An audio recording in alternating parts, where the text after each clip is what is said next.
It's the Channel Mom Show with Jenny Dean Schmidt. We're here for you. If family finances are tight and you could use some extra income, consider joining a supportive team of independent sales consultants who love to share healthy and natural skincare products for body, face, and baby. With demand for natural skincare at an all-time high, now may be the time for you to join Lemongrass and give your family the gift of extra income. Visit lemongrassspa.com today.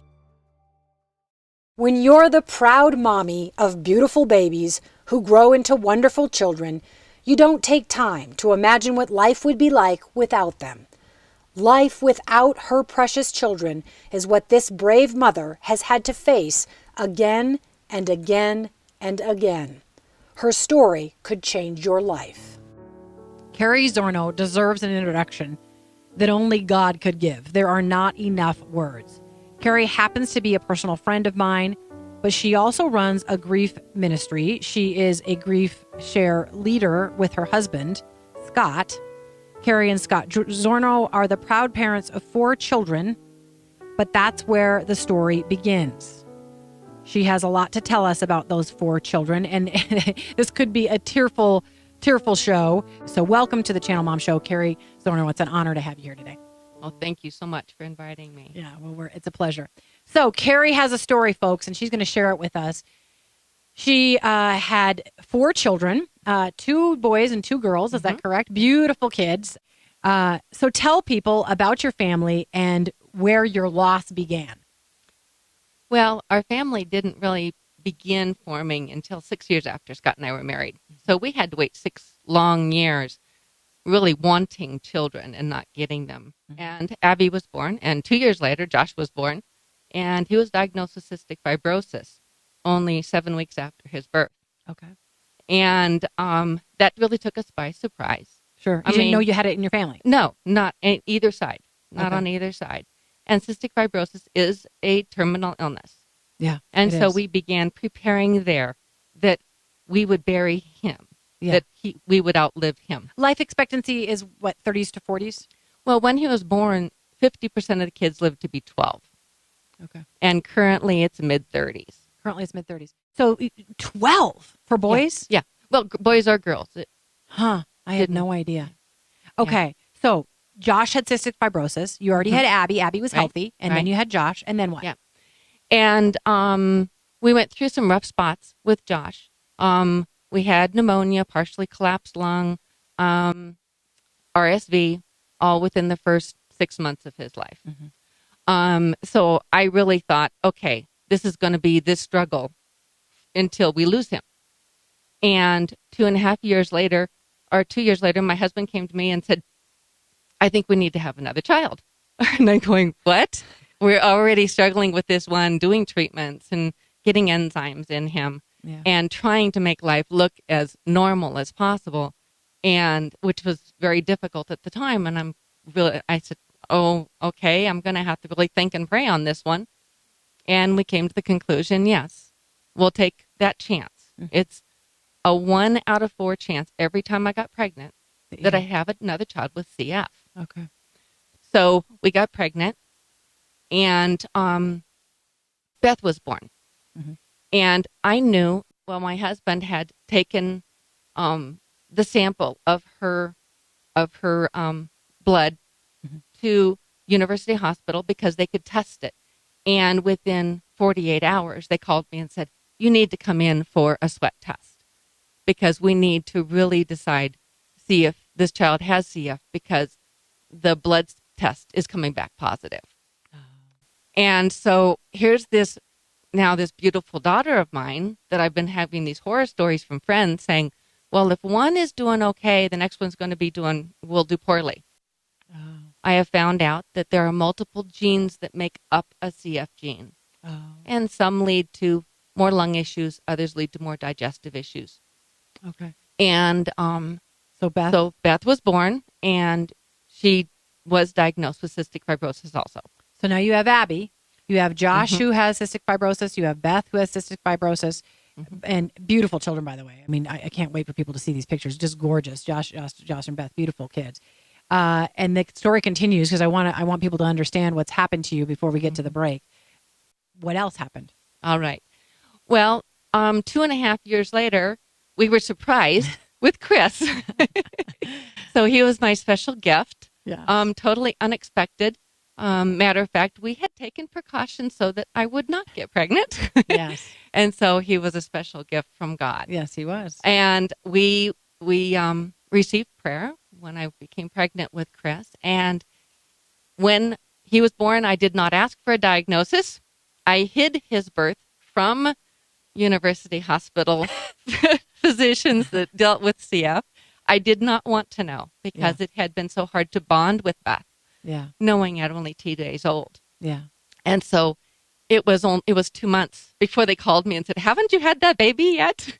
So he was born without CF. Yeah. And then so we had our normal trials of getting through being a normal family. I homeschooled all the kids to protect them from the high Germ content. Yeah. in the schools. Yeah. And that worked well. I want to review people. You had 4 children, Abby, Josh, Beth, and Chris. Mm-hmm. Your middle 2 children had CF. Right. You chose to homeschool them. You were a very close-knit family. I know because you live in Bailey with me. Very close-knit, all loved each other, spent a lot of time together. Yes. And then what began to unfold as your kids grew up? Well, as they grew up, we talked about death a lot. I knew I was going to bury 2 of my 4 children before they would bury me. Mm-hmm. And so we talked about it, and we did a lot of 4-wheel drive trips. We basically said yes to anything that didn't have a real resounding reason to say no. And one Thanksgiving, all of us were sick. It was very, very unusual for all of us to be sick. And Beth started talking about friends that were in the hospital and said, "Mom, I don't want to die suffocating in the hospital." Oh. And I said, "Well, then how would you want to die?" And she said, "Oh, I want to die fast. I don't even want to know what took me from here to heaven." And of course, Josh chimes in, "Oh, I've got to die doing something that I enjoy, and I don't want to die alone." He said, I want to die doing something I enjoy, and I don't want to die alone. Right. And his sister Beth had said, "I want to die quickly. Right. I want to die fast. I don't want to die suffocating from the CF." Mm-hmm. Okay. Yeah. And so 4 months later, that was Thanksgiving. 4 months later, the end of March, Josh actually was the first one with CF to be accepted into the U.S. military. Really? Yeah. Ever? Yeah, ever. And he was a Army National Guard, mm-hmm. and he was going into the Special Forces Wow. as their armorer. Airborne. That tells people something about Josh, that he had CF, but he overcame, and he so badly wanted to serve the country and do something big. Yeah. That he was able to get into the military. Yeah. Yeah. Well, it started with he had been in search and rescue. He had been a lifeguard. He was an EMT. I mean, his whole life was that way. Yeah. And so he came home because it was National Guard, waiting for his airborne training, and got engaged to a wonderful girl named Tasha, Mm-hmm. and bought a motorcycle and got employed actually with Channel 4 security. Yeah. I used to work at Channel 4. Yeah. Yeah. And he took everybody, all of his friends and all of his family members, except Dad, which would not get on the motorcycle, refused. Yeah. And Beth, because the timing hadn't been right. And So he'd had this motorcycle. He'd taken everybody for a ride except Daddy. Yeah. And Beth had not had a ride yet. But in March, what happened? Well, it had been too cold previously. The wind had been really, really fierce that year. And then one day the sun was shining. It was gorgeous. She had finished her schoolwork. And he said, "Hey, Beth, you want to go for a ride?" Yeah. Because he had come up to write an essay. He wanted to put in an application that required one and needed our computer. Yeah. And so she turned to me and I said, "Well, you have no reason to stay home. I guess it's a beautiful day. We'd had snow 4 days before, but now the sun was shining. It was 65 degrees. The snow is all gone." Yeah, and the roads right around your little place, we're not talking about highways. It's just a beautiful country road. It's gorgeous. Yeah. Right. I mean, the only downfall is that they use sand to melt and give you traction on the road. Yes. And so I had to go to a physical therapy appointment. And when I had gotten up that morning to wake her up, I felt prompted to walk into her room. and wake her up in her, in her bed because she was sleeping in. Yeah. And I told her as she was waking up, I said, I just want to tell you how precious you are to me Yeah. and how much I love you. Yeah. And when I said, yes, you can go ride the motorcycle, she was thrilled. And ran downstairs, met with Josh. He was ready to go. And she had to go back in to grab a helmet because she came down without one. Yeah. I gave Josh a kiss on the cheek and patted his helmet. And I'm so told glad him you I did loved. that. I'm so glad you did that. I am so glad I did. And they got on the motorcycle and said, love you, I'll see you in a while. And they pulled out in front of me. And I followed them to the highway, and they turned left, and I turned right. They did not go onto the main highway. They stayed on the country road. Is that correct? Well, they went up that little bit on 285. They Yeah. stopped at Loaf and Jug and got something to drink and talked with the deputies and and state patrol. And I started for my physical therapy appointment. Now, I'm an EMT in the area, so I was listening to my radio, and I got 5 miles away, and I heard car versus motorcycle. Yeah. And I did turn around, and I did go back. Because you knew? I knew. I had prayed, Lord, please make it so far away it could not be them. And when I heard where it was, and I pulled up, I just asked to not see the details. Yeah. Just a yes or no, is it them? And it was. And both Josh and Beth, their prayer was answered because they died instantly. They died doing something that he loved, and they died together. Yeah, he didn't die alone.